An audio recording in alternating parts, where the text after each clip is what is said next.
చిత్తూరు జిల్లా రేణిగుంటలో పశు వైద్య కళాశాలలో బ్రీడ్ పెంపు, ఫీడ్, పశుగ్రాసం, పశు వైద్యంపై ప్రత్యేక దృష్టి సారించాలని, రైతులకు తమ పొలం ద్వారా ఒక నిర్దిష్ట ఆదాయం మాత్రమే వస్తోందని, అదనపు ఆదాయ మార్గాలు పశు సంవర్ధక అనుబంధ శాఖలతో మాత్రమే సాధ్యమవుతోందని గుర్తించాలని రాష్ట్ర పశు సంవర్ధక, పాడి మరియు మత్స్యశాఖ మంత్రి సీదిరి అప్పలరాజు అన్నారు. గురువారం స్థానిక శ్రీ వెంకటేశ్వర పశు వైద్య విశ్వవిద్యాలయం క్షేత్రస్థాయి పర్యటనలో మంత్రి శ్రీకాళహస్తి శాసనసభ్యులు బియ్యపు మధుసూదన్ రెడ్డి, తంబళ్లపల్లి శాసనసభ్యులు ద్వారకానాథరెడ్డి పాల్గొన్నారు.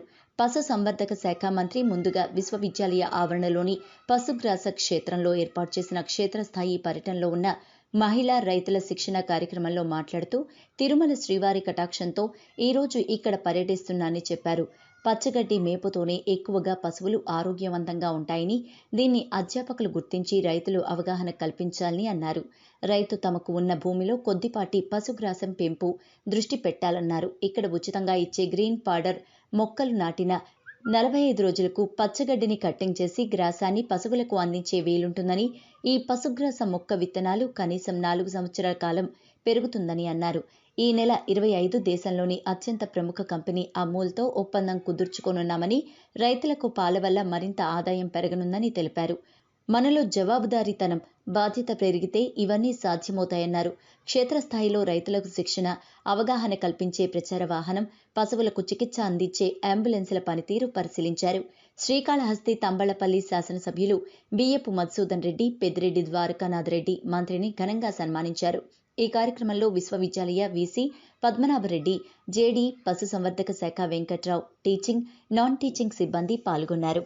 ఉన్నటువంటి 3 వెటర్నరీ కాలేజెస్కి 3 జిల్లాలను అనుసంధానం చేస్తూ ఇక షెడ్యూల్డ్ క్యాలెండర్ ప్రకారం ట్రైనింగ్ సెషన్స్ అది వేరియస్ సబ్జెక్ట్స్ అని టైంకి వాళ్ళకి పెట్టి వాళ్ళకు ఉన్నటువంటి నాలెడ్జ్ని ఒకసారి రిఫ్రెష్ చేయించి వాళ్ళకి ఇప్పుడు ఉన్నటువంటి కొత్త సంగతుల్ని సెన్సిటైజ్ చేసి దానిలో భాగంగా ఈరోజు ఎస్వివిలో చిత్తూరు జిల్లాలో ఉన్నటువంటి బిఏఎస్ల కోసం కంటిన్యూస్ వెటర్నరీ ఎడ్యుకేషన్ వర్క్షాప్ ఈరోజు ప్రారంభించాం.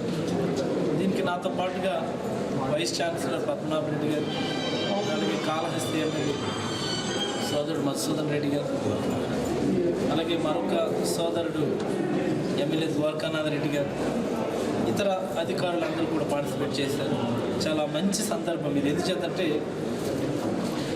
చాలా సంవత్సరాల నుండి, కొన్ని సంవత్సరాల నుండి, ఒక మాటలో చెప్పాలంటే సంవత్సరాలు కాదు, డికేడ్స్ నుండి ఈ కంటిన్యూస్ వెటర్నరీ ఎడ్యుకేషన్ అన్నటువంటి దాన్ని అందరూ నెగ్లెక్ట్ చేశారు, మర్చిపోయారు.